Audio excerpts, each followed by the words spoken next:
Hello बच्चों, इससे पहले हम लोग ने क्या सीखा था। इससे पहले वाली वीडियो में मैंने बताया था कि प्रिंसिपल ऑफ सुपरपोजिशन क्या था। प्रिंसिपल ऑफ सुपरपोजिशन मैंने बताया था कि किसी भी चार्ज पर जो नेट फोर्स होगा वो इंडिविजुअल चार्जेस जो भी होंगे वो उस पर जो भी फोर्स लगा रहे होंगे उस फोर्स का वेक्टर सम होगा। बताया था, मैंने बताया था कि ये कोई चार्ज है Q, ठीक है।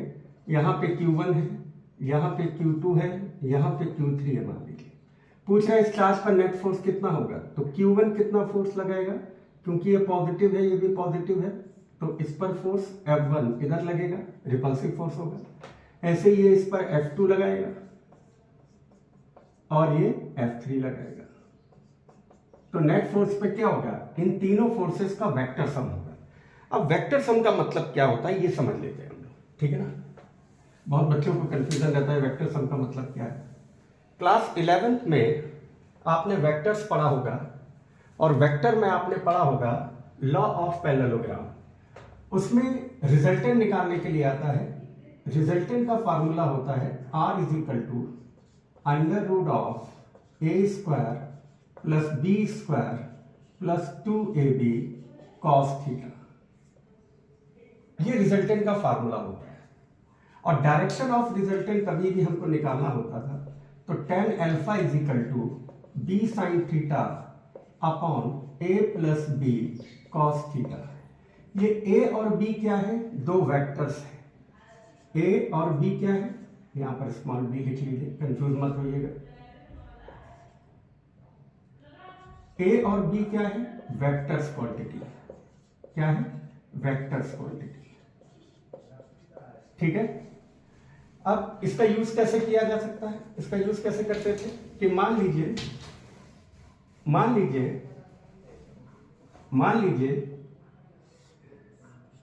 कि दो फोर्सेस हैं, ये F1 है 4 न्यूटन और ये F2 है 3 न्यूटन, ठीक है। अब पूछ रहा है इन दोनों के बीच एंगल कितना दिखाई दे रहा है आपको, 90 डिग्री। तो F1 हो गया A, F2 हो गया B और थीटा हो गया 90। इसको समझ में आ रहा है। तो इन दोनों का रिजल्टेंट निकालना है, यानी कि R निकालना है। तो कैसे निकालेंगे, R is equal to square root of A की जगह हमने क्या ले लिया F1, तो 4 का स्क्वायर प्लस B की जगह F2 3 का स्क्वायर प्लस 2। A क्या है 4, B क्या है 3 और एंगल कितना है 90। cos 90 की वैल्यू क्या होती, 0। cos 90 की वैल्यू क्या होती, 0। तो ये पूरा टर्म क्या हो गया 0। तो कितना आ गया 16 प्लस 9 कितना आ गया, ये 25। तो रिजल्टेंट हमारा हो गया 25। अच्छा, ये ऑब्वियस है कि F1 और F2 का जो रिजल्टेंट होगा वो बीच में कहीं होगा। मान लीजिए रिजल्टेंट ये है। अब ये रिजल्टेंट हॉरिजॉन्टल से कितना एंगल बना रहा है ये निकालना हो हमको। तो ये एंगल ही होता है अल्फा, यहां पर जो लिखा हुआ है, ठीक है। यही एंगल होता है क्या, अल्फा। तो यहां पर देखिए tan अल्फा अगर हम निकालें तो B की जगह क्या है 3 न्यूटन, B की जगह क्या है 3 न्यूटन। एंगल क्या है दोनों फोर्सेस के बीच, दोनों वेक्टर के बीच में 90, तो sin 90 अपॉन A की जगह क्या है 4, ठीक है। B कितना है 3 और एंगल कितना है 90। cos 90 की वैल्यू 0, cos 90 की वैल्यू 0, तो ये पूरा टर्म 0 हो गया। तो कितना आ गया 3/4 और sin 90 की वैल्यू 1।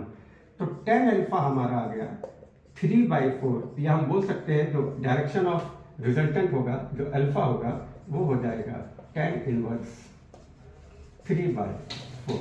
क्लियर हो गया आपको कैसे निकालते हैं। अब इसका एप्लीकेशन हम इलेक्ट्रोस्टैटिक्स में देखेंगे।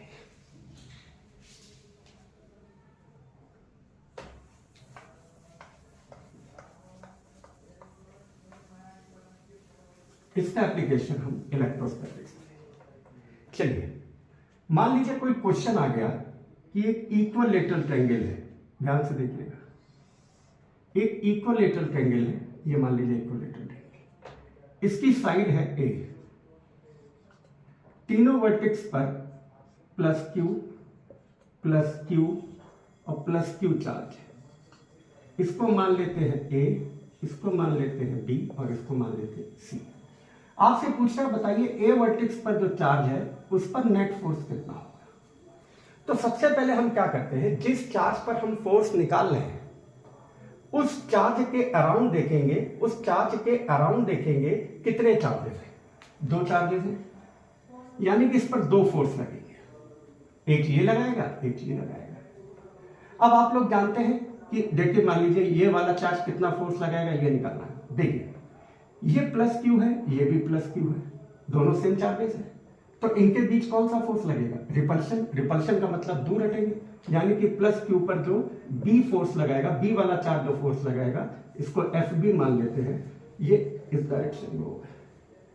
ऐसे ही ये प्लस है और ये प्लस है, ये भी रिपल्सिव फोर्स लगाएंगे एक दूसरे पर, तो प्लस क्यू पर ये जो सी वाला चार्ज फोर्स लगाएगा वो ऐसे होगा, ये मान लीजिए एफ सी है, ठीक। अब देखिए ये इक्विलैटरल ट्रायंगल है, यानी कि ये एंगल 60 डिग्री, ये एंगल 60 डिग्री और ये angle 60 degree, vertically opposite angle तो ये भी 60 डिग्री हो जाएगा। इसका मतलब 2 फोर्स लग रहे हैं एफ बी और एफ सी और उनके बीच का एंगल कितना है 60, तो इन दोनों का रिजल्टेंट कितना होगा। तो रिजल्टेंट के लिए फार्मूला क्या होता है, square root of A square plus B square plus 2ab cos theta. तो हम मान लेते हैं ए जो है वो एफ बी है, बी जो है वो एफ सी है और बीच का एंगल कितना है 60। इसका मतलब क्या हो गया, इसका मतलब हो गया F B square plus F C square plus 2fb into F C cos 60। Cos 60 की वैल्यू जानते हैं 1/2 होती है, ठीक है, वो तो रख लेंगे। अब एफ बी और एफ सी कितना होगा, तो एफ बी निकाल लीजिएगा, एफ बी इन दोनों के बीच फोर्स है, तो फार्मूला क्या लगाते हैं, के Q1 Q2 upon are square. तो कितना आ जाएगा के, Q1 कितना है, Q1 Q है, Q2 कितना है, ये भी Q है, और बीच की डिस्टेंस कितनी है a, यानी कि ये हो गया के Q square by A square, F B हो गया। अब ऐसे ही एफ सी निकालिए, सेम आएगा, देखिए चार्जेस सेम है, बीच की डिस्टेंस सेम है, तो ये भी कितना आ जाएगा k Q square by A square. ये वैल्यू यहां रख दीजिए, तो कितना आ जाएगा resultant, under root of f B square, यानी कि k Q square by A square का होल स्क्वायर। सेम ये भी हो जाएगा k Q square by A square का whole square plus 2 f B कितना है के Q square by A square into F c कितना है के Q square by A square into कितना है cos 60 की वैल्यू 1/2। तो देखिए 2 से 2 कैंसिल हो जाएगा, मैंने नीचे लिख दिया। ये कितना हो गया, ये हो गया square root of k Q square by A square का whole square plus k Q square by A square का whole square.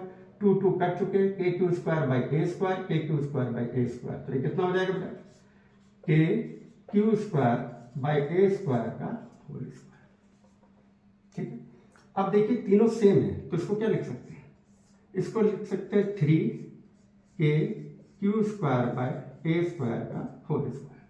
K Q square by A square का जो होल स्क्वायर बाहर आ जाएगा अंडर रूट के, तो कितना हो जाएगा, ये बचेगा के Q square by A square और अंदर क्या बचा √3। ये आंसर हो गया, ये आपका क्या हो गया, आंसर हो गया। समझ में आया कि नहीं आया। तो देखिए यही कंसेप्ट हमने यूज किया कि नहीं किया, लॉ ऑफ पैरेललोग्राम वाला, ठीक है। ऐसे ही दूसरा क्वेश्चन देख लेते हैं, ऐसे ही दूसरा क्वेश्चन देख लेते हैं।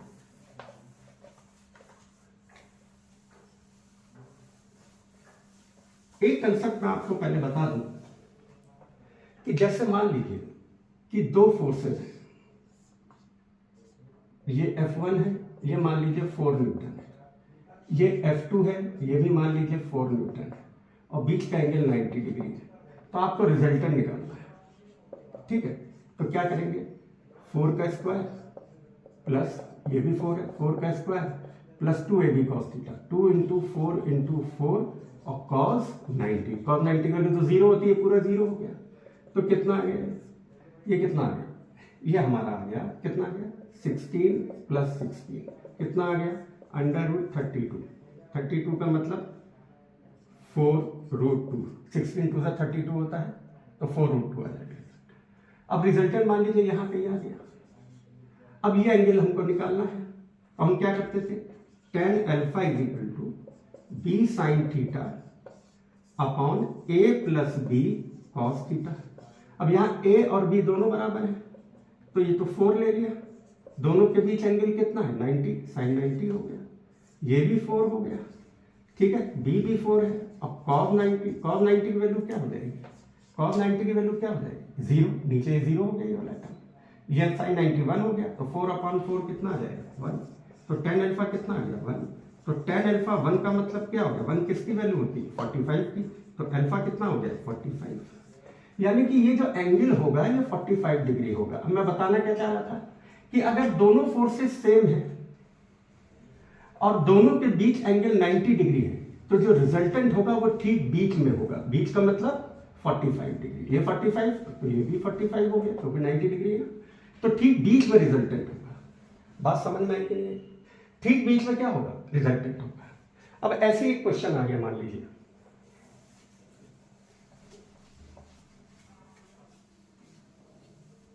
ऐसे एक क्वेश्चन आ गया कि एक स्क्वायर है, ठीक है, इस पर चार्ज प्लस क्यू है, इस पर भी चार्ज प्लस क्यू है, इस पर भी प्लस क्यू है और इस पर भी प्लस क्यू है। ये ए मान लीजिए, ये बी मान लीजिए, सी मान लीजिए, डी मान लीजिए, साइड इसकी ए मान लेते हैं। अब पूछ रहा है ये जो डी पॉइंट पर चार्ज है, किसी पर भी पूछ सकता है, मैं डी ले लेता हूं, डी पॉइंट पर जो चार्ज है उस पर नेट फोर्स कितना होगा। अब मैंने क्या बताया था, जिस चार्ज पर आपको फोर्स निकालना है, जिस चार्ज पर आपको फोर्स निकालना है उसके अराउंड देखेंगे कितने चार्जेस हैं, उसके अराउंड देखेंगे कितने चार्जेस, 3 चार्जेस हैं, तो 3 फोर्स लगेंगे इस पर, ठीक है। अब इन दोनों के बीच कितना फोर्स लगेगा, इन दोनों के बीच, ये भी प्लस है, ये भी प्लस है, रिपल्सिव फोर्स होगा। तो अगर सी पॉइंट पर जो चार्ज रखा हुआ है उसका फोर्स एफ मान ले, तो वो कुछ ऐसे लगेगा। अब ए पॉइंट पर जो चार्ज है वो प्लस क्यू है, ठीक है, ये भी प्लस है, तो दोनों में रिपल्सिव फोर्स लगेगा, यानी कि ए पॉइंट पर जो चार्ज है वो फोर्स मान लीजिए ऐसे लगा रहा है, लगा रहा है कि नहीं लगा रहा, ठीक है। और यहां पर ये बी चार्ज है प्लस क्यू, ये भी प्लस क्यू, मेरे गौर से देखिए, ये भी प्लस क्यू, ये भी प्लस क्यू, तो इस पर जो रिजल्टेंट लगेगा एफ बी वो इधर लगेगा, लगेगा कि नहीं लगेगा, एफ बी कहां लगेगा, इधर लगेगा। अब देखिए मैं अगर एफ ए निकालूं, एफ ए, एफ ए निकालूं तो ये चार्ज, इन दोनों चार्जेस के बीच फोर्स निकालना, तो के क्यू इंटू क्यू अपॉन ए स्क्वायर हो जाएगा, यानी कि k Q square by A square, F A हो गया। ऐसे एफ सी निकालू, इन दोनों के बीच फोर्स सेम आएगा, डिस्टेंस सेम है, चार्ज भी सेम है, ठीक है ना, तो एफ सी की वैल्यू भी सेम हो जाएगी, के Q square by A square. इसका मतलब इन दोनों का जो रिजल्टेंट आएगा, अभी क्या बताया, इन दोनों का जो रिजल्टेंट आएगा, इन दोनों का जो रिजल्टेंट फोर्स आएगा वो कितना होगा, चलिए निकाल लेते हैं, F A square plus F C square plus 2fa into F C cos theta. अब थीटा यहाँ पर क्या हो जाएगा 90 हो जाएगा, दोनों के बीच एंगल कितना है 90, और कॉस 90 की वैल्यू क्या होती है 0, तो ये पूरा 0 हो गया कि नहीं, तो 0 हो गया, इन दोनों की वैल्यू रख दो, तो के Q square by A square का whole square plus k Q square by A square का होल स्क्वायर, तो ये कितना हो जाएगा स्क्वायर रूट ऑफ 2 के Q square by A square का होल स्क्वायर, और जब इसको हम सॉल्व करेंगे तो ये तो बाहर आ जाएगा k Q square by A square और अंदर बचेगा अंडर रूट 2। इसका मतलब ये जो रिजल्टेंट फोर्स आया, ठीक है, इसको मान लेते हैं रिजल्टेंट फोर्स को एफ आर, अब देखिए मैंने क्या बताया था, एफ ए और एफ सी दोनों बराबर है, एफ ए और एफ सी की वैल्यू बराबर है और दोनों के बीच एंगल 90 डिग्री है। जो रिजल्टेंट आएगा वो बीच में ही आएगा, बीच में मतलब जिस डायरेक्शन में एफ बी है उसी डायरेक्शन में हमारा एफ आर लिया जाएगा। अब दोनों, अब देखिए इन दोनों का रिजल्टेंट तो निकाल लिया, एफ आर आया। अब एफ आर और एफ बी एक ही डायरेक्शन में हो गए, तो नेट फोर्स जो आ जाएगा वो कितना होगा, इन दोनों का जो रिजल्टेंट आया है F R plus F B. बात समझ में आई कि नहीं? अब एफ बी निकाल लीजिए, एफ बी का मतलब ये चार्ज, ये चार्ज, ये डिस्टेंस कितनी हो जाएगी, ये ए है, ये ए है, परपेंडिकुलर थ्योरम लगा दीजिए, a square plus a square under root of, तो कितना हो जाएगा 2a square a root 2, a root 2, ये डिस्टेंस हो गई। तो फोर्स निकाल लीजिए एफ पी, कितना आ जाएगा k Q into Q upon distance का स्क्वायर, ए रूट 2 का स्क्वायर तो 2a स्क्वायर हो जाएगा। तो ये हो गया के Q square bye 2a square. तो अब नेट फोर्स निकाल लीजिए, नेट फोर्स कितना हो जाएगा, एफ आर, एफ आर कितना है के Q square by A square root 2 plus F B कितना है के Q square bye 2a square. तो के Q square by A square common ले लीजिए, क्या बचा अंडर रूट 2 प्लस 1 बाय 2, ये आपका नेट फोर्स है। कुछ समझ में आया कि नहीं आया, कुछ समझ में आया कि नहीं आया, ठीक है, समझ में आया, ठीक है। तो मैंने क्या बताया, दो फोर्सेज अगर इक्वल है तो दोनों के बीच 90 डिग्री है, तो जो रिजल्टेंट आएगा ठीक मिड पॉइंट पर आएगा 45 डिग्री पर, और ये प्लस क्यू के बीच जो फोर्स होगा वो भी सीधे जाएगा यानी 45 डिग्री पर जाएगा। तो दोनों फोर्सेज एक ही डायरेक्शन में हो गए, नेट फोर्स इन दोनों का और एफ बी दोनों एक ही डायरेक्शन में हो गए। तो फाइनल नेट फोर्स कैसे निकालेंगे, F R plus F B से सारी वैल्यूज पुट कर देंगे, आंसर आ जाएगा, ठीक है। अब हम लोग आगे देखते हैं,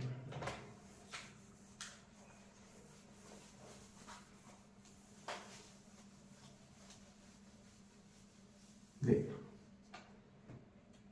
एक हेक्सागन ले लेते हैं, हेक्सागन 1 2 3 4 5 और ये 6, ठीक है।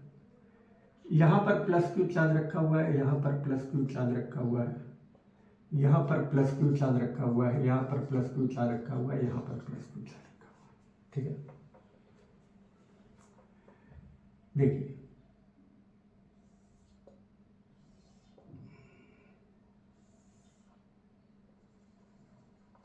यहां पर एक चार्ज रखा है क्यू नॉट, ठीक है।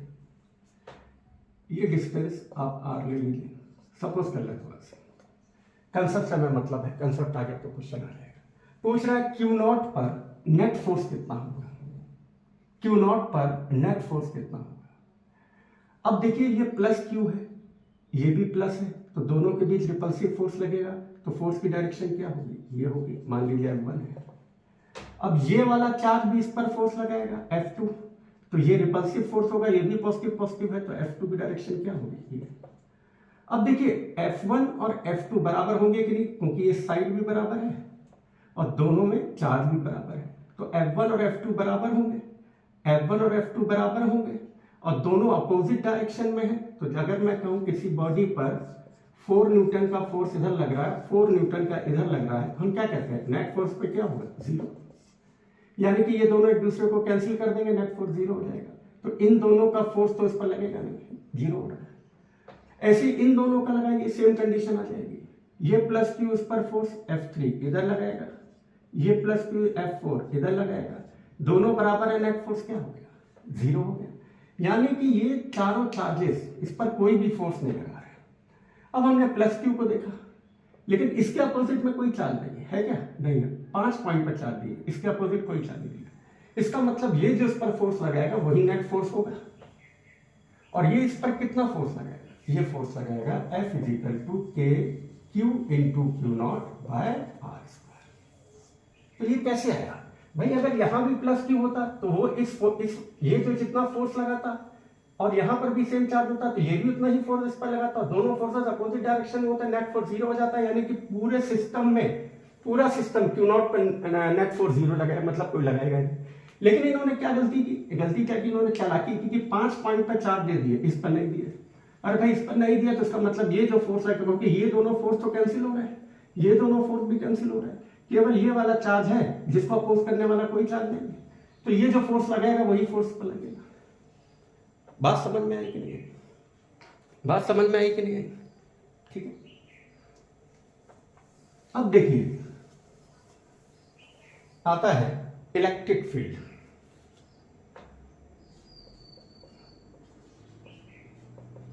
इलेक्ट्रिक फील्ड, देखिए आपको एक चीज तो मालूम होगी कि अगर इलेक्ट्रिक फील्ड प्रोड्यूस करनी है, अगर इलेक्ट्रिक फील्ड प्रोड्यूस करनी है तो आपको चार्ज रखना पड़ेगा। मैग्नेटिक फील्ड प्रोड्यूस करनी है, मैग्नेट रखना पड़ेगा। ग्रेविटेशनल फील्ड प्रोड्यूस करनी है तो मास रखना पड़ेगा। क्या रखना पड़ेगा? मास। अब इलेक्ट्रिक फील्ड हम लोग पढ़ रहे हैं, पहले हम देखते हैं किसी चार्ज की इलेक्ट्रिक फील्ड का मतलब क्या है। देखिए, कहीं पर इलेक्ट्रिक फील्ड प्रोड्यूस करनी है तो वहां चार्ज रख देंगे। हमने चार्ज रख दिया तो इसके चारों ओर इसकी इलेक्ट्रिक फील्ड हो जाएगी। अब इसकी इलेक्ट्रिक फील्ड कहां तक है, कैसे चेक करेंगे? मान लीजिए हमने एक चार्ज लिया Q0, ठीक है। Q0 को हमने इस पॉइंट पर रखा। देखिए, हम जानते हैं कूलम्ब्स लॉ, कूलम्ब्स लॉ क्या बताता है? दो पॉइंट चार्जेस के बीच फोर्स लगता है कि नहीं लगता? इसका मतलब Q0 को हमने यहां पर रखा तो देखा इस पर फोर्स लग रहा है, यानी कि इस पर फोर्स लगा रहा है। हमने इस पॉइंट पर रखा तो भी फोर्स लग रहा है, इस पॉइंट पर रखना तो भी फोर्स लग रहा है। मान लीजिए इस पॉइंट पर रखना है तो फोर्स नहीं लग रहा है। इसका मतलब इस चार्ज का जो इफेक्ट है वो इस पॉइंट तक है, इसके आगे नहीं है। इस चार्ज का जो इफेक्ट है वो इस पॉइंट तक है, इसके आगे नहीं है। यानी कि हम कह सकते हैं इस चार्ज की जो इलेक्ट्रिक फील्ड है वो इस पॉइंट तक है, इसके आगे नहीं है। मतलब ये इसकी इलेक्ट्रिक फील्ड है। मतलब ये रेडियस मानकर आप एक सर्किल ड्रॉ कर दीजिए, इस चार्ज की इलेक्ट्रिक फील्ड की रेंज हो गई। समझ में आया कि नहीं है? तो जहां तक कोई चार्ज फोर्स का एक्सपीरियंस करेगा वहां तक उस वाले चार्ज की, यानी कि जिस चार्ज के कारण इलेक्ट्रिक फील्ड प्रोड्यूस हो रही है उसकी इलेक्ट्रिक फील्ड होगी। मतलब इस Q का इफेक्ट जहां तक होगा वहां तक इसकी फील्ड होगी। अब ये Q0 भी तो अपनी फील्ड प्रोड्यूस कर सकता है, इसीलिए हम ये मानते हैं कि Q0 टेंड्स टू 0। मतलब Q0 की वैल्यू अप्रॉक्स 0 है। 0 का मतलब इसकी जो इलेक्ट्रिक फील्ड होगी वो बहुत कम होगी, इसको कंसीडर नहीं किया जा सकता। तो इसीलिए इसकी इलेक्ट्रिक फील्ड को हम कंसीडर नहीं करते। बात समझ में आएगी नहीं? ठीक है। तो इलेक्ट्रिक फील्ड क्या होगी? कोई भी चार्ज, किसी भी चार्ज का जहां तक इफेक्ट होगा वहां तक उसकी इलेक्ट्रिक फील्ड होगी।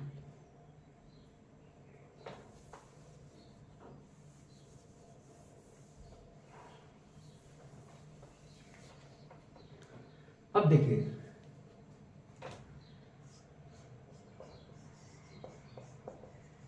Electric field intensity. अब ये इलेक्ट्रिक फील्ड इंटेंसिटी क्या होती है? जैसा आपने देखा होगा कहीं CFL जल रही होगी, आपका बल्ब जलता है, तो जब बल्ब जलेगा तो आप उसके पास खड़े होइए तो आपको रोशनी ज्यादा नजर आएगी, लेकिन जैसे जैसे दूर हटते जाएंगे बल्ब से रोशनी कम होती जाएगी। इसका मतलब उस बल्ब की इंटेंसिटी कम होती जा रही है। अब जैसे मान लीजिए कि ये कोई इलेक्ट्रिक फील्ड है, ठीक है। मान लेते हैं कोई इलेक्ट्रिक फील्ड है, किसी चार्ज ने प्रोड्यूस की, ठीक। हमें मान लीजिए इस पॉइंट की इलेक्ट्रिक फील्ड इंटेंसिटी निकालनी है। क्या निकालनी है? Electric field intensity. ध्यान रखिएगा, किसी भी इलेक्ट्रिक फील्ड में अगर आप किसी चार्ज को रखेंगे तो उस पर इलेक्ट्रिक फोर्स लगेगा, ठीक है। जैसे मान लीजिए पॉइंट ए, इस पॉइंट ए पर हमें इलेक्ट्रिक फील्ड इंटेंसिटी निकालनी है। तो सबसे पहले क्या करेंगे, इस पॉइंट ए पर एक टेस्ट चार्ज रख देंगे Q0 को टेस्ट चार्ज बोलते हैं, ठीक है। इससे टेस्टिंग करते हैं हम लोग। तो जिस पॉइंट पर आपको इलेक्ट्रिक फील्ड इंटेंसिटी निकालनी है उस पॉइंट पर हम एक टेस्ट चार्ज रख देंगे। हमने रख दिया, ठीक है। अब क्योंकि इलेक्ट्रिक फील्ड के अंदर टेस्ट चार्ज को रखा है तो इलेक्ट्रिक फील्ड इस पर फोर्स लगाएगा। मान लीजिए फोर्स क्या है? F। मान लीजिए फोर्स क्या है? F। इसका मतलब किसी चार्ज को किसी पॉइंट पर जब हम रखेंगे इलेक्ट्रिक फील्ड के अंदर तो उस पर फोर्स तो लगेगा, ऑब्वियस इलेक्ट्रिक फील्ड फोर्स लगेगा, ठीक है। तो किसी भी पॉइंट की अगर आपको इलेक्ट्रिक फील्ड इंटेंसिटी निकालनी है तो सबसे पहले उस पॉइंट पर एक चार्ज रख दीजिए, टेस्ट चार्ज, और फिर देखिए उस पर कितना फोर्स लग रहा है। तो उस फोर्स और उस टेस्ट चार्ज का रेशियो ही उस पॉइंट की इलेक्ट्रिक फील्ड इंटेंसिटी कहलाएगा। समझ में आया? इसका मतलब इलेक्ट्रिक फील्ड इंटेंसिटी क्या होती है कि इलेक्ट्रिक फील्ड के अंदर किसी भी पॉइंट पर अगर आपको इलेक्ट्रिक फील्ड इंटेंसिटी निकालनी है तो उस पॉइंट पर पहले आप एक टेस्ट चार्ज रख दीजिए, उस पॉइंट पर पहले एक टेस्ट चार्ज रख दीजिए, फिर देखिए उस टेस्ट चार्ज पर कितना फोर्स लग रहा है, उस फोर्स और उस टेस्ट चार्ज का रेशियो ही क्या कहलाएगा, उस पॉइंट की इलेक्ट्रिक फील्ड इंटेंसिटी कहलाएगा। इसकी यूनिट क्या हो जाएगी, न्यूटन पर कूलम। ठीक है, इसकी यूनिट क्या हो जाएगी, न्यूटन पर कूलम। ठीक है, ये तो होती है इलेक्ट्रिक फील्ड इंटेंसिटी। अब देखिए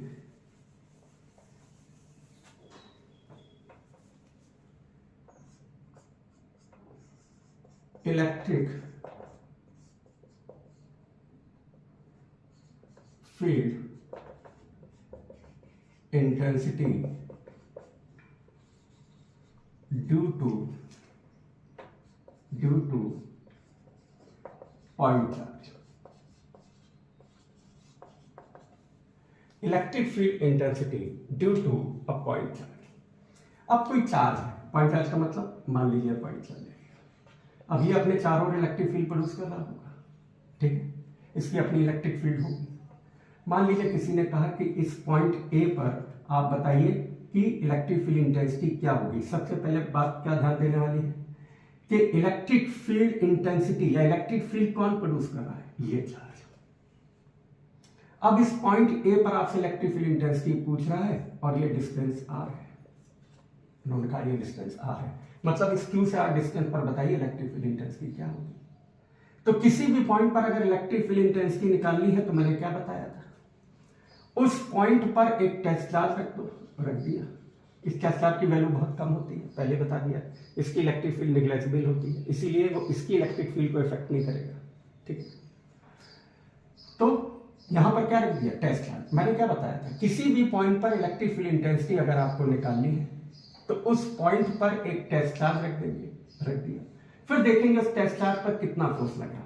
तो देखिए चार्ज Q है, ये Q0 है, तो इनके बीच फोर्स कितना हो जाएगा, फोर्स हो जाएगा KQ into Q0 by R। मैंने बताया था कि दो चार्जेस के बीच जो भी फोर्स लगता है वो फोर्स, दो चार्जेस के बीच जो भी फोर्स लगेगा वो दोनों पर सेम लगेगा। मतलब अगर इस चार्ज पर इतना फोर्स आया तो इस चार्ज पर भी इतना ही फोर्स होगा, ये बताया था मैंने शुरुआती लेक्चर। ठीक, तो Q0 पर फोर्स निकाल लिया। अब इस पॉइंट ए पर आपको इलेक्ट्रिक फील्ड इंटेंसिटी निकालनी है, तो मैंने क्या फार्मूला बताया था, कंसेप्ट F अपॉन Q0। उस टेस्ट चार्ज पर कितना फोर्स लग रहा है वो निकाल लीजिए, Q0 का डिवाइड कर दीजिए, तो F कितना आया, KQ into Q0 by R square, और ये Q0। ठीक है, Q0 से Q0 चला गया, ये क्या आ गया, KQ बाय R स्क्वायर। ये आपकी electric field intensity due to the point charge हो गया। तो देखिए यहां पर Q जो है वो चार्ज है जो इलेक्ट्रिक फील्ड प्रोड्यूस कर रहा है, यहां पर कहीं Q0 नहीं आया। ठीक है, तो जैसे मान लिया 2 कूलम, 2 कूलम कितनी इलेक्ट्रिक फील्ड डिस्टेंस करेगा 1 मीटर पे, तो Q की जगह 2 और R की जगह K की वैल्यू मान लिया। ठीक, तो ये होता है electric field intensity due to the point charge. ठीक है, अब देखिए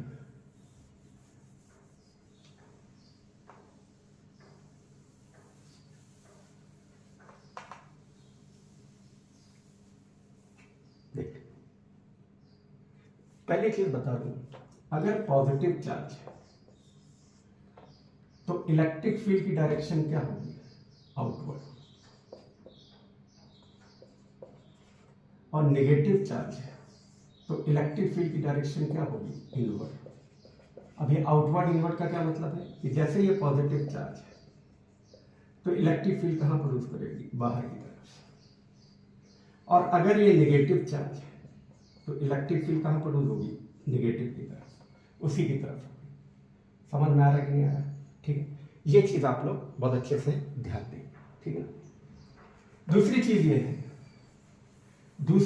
है कि मान लीजिए कि ये कोई इलेक्ट्रिक फील्ड है। अभी हम आगे इलेक्ट्रिक लाइन ऑफ फोर्सेस पढ़ेंगे तो थोड़ा अच्छे से समझेंगे इलेक्ट्रिक फील्ड के बारे में। ये मान लीजिए इलेक्ट्रिक फील्ड है, ठीक है, ये इलेक्ट्रिक फील्ड की डायरेक्शन है। अगर मान लीजिए पॉजिटिव चार्ज है, कैसा चार्ज है, पॉजिटिव, कैसा चार्ज है, पॉजिटिव, तो इस पर जो इलेक्ट्रिक फोर्स लगेगा वो इलेक्ट्रिक फील्ड की डायरेक्शन में लगेगा। और अगर नेगेटिव चार्ज है तो इस पर जो इलेक्ट्रिक फोर्स लगेगा वो इलेक्ट्रिक फील्ड की अपोजिट डायरेक्शन में। ये इलेक्ट्रिक फोर्स, ठीक। तो हमने क्या सीखा? पॉजिटिव चार्ज पर जो इलेक्ट्रिक फोर्स होगा, पॉजिटिव चार्ज पर जो इलेक्ट्रिक फोर्स होगा वो इलेक्ट्रिक फील्ड की डायरेक्शन में होगा, और नेगेटिव चार्ज पर जो इलेक्ट्रिक फोर्स होगा वो इलेक्ट्रिक फील्ड की अपोजिट डायरेक्शन में होगा। बात समझ में आ गई? जैसे मान लीजिए कोई इलेक्ट्रिक फील्ड दी हुई है, ठीक है, और यहां पर मान लीजिए +2 कूलम चार्ज है, तो इस पर इलेक्ट्रिक फोर्स कहाँ होगा? इलेक्ट्रिक फील्ड की डायरेक्शन। और यहीं पर अगर -2 कूलम या कोई भी नेगेटिव फोर्स चार्ज ले लीजिए तो इलेक्ट्रिक फोर्स कहाँ होगा? इस डायरेक्शन। ये छोटी छोटी चीजें हैं जो आपको याद रखनी पड़ेगी, ठीक है। तो पॉजिटिव चार्ज पर जो इलेक्ट्रिक फोर्स होता है वो इलेक्ट्रिक फील्ड की डायरेक्शन में होता है, और नेगेटिव चार्ज पर जो इलेक्ट्रिक फोर्स होता है वो इलेक्ट्रिक फील्ड की अपोजिट डायरेक्शन में होता है। इसके आगे हम लोग नेक्स्ट लेक्चर में पढ़ेंगे, ठीक है। ओके।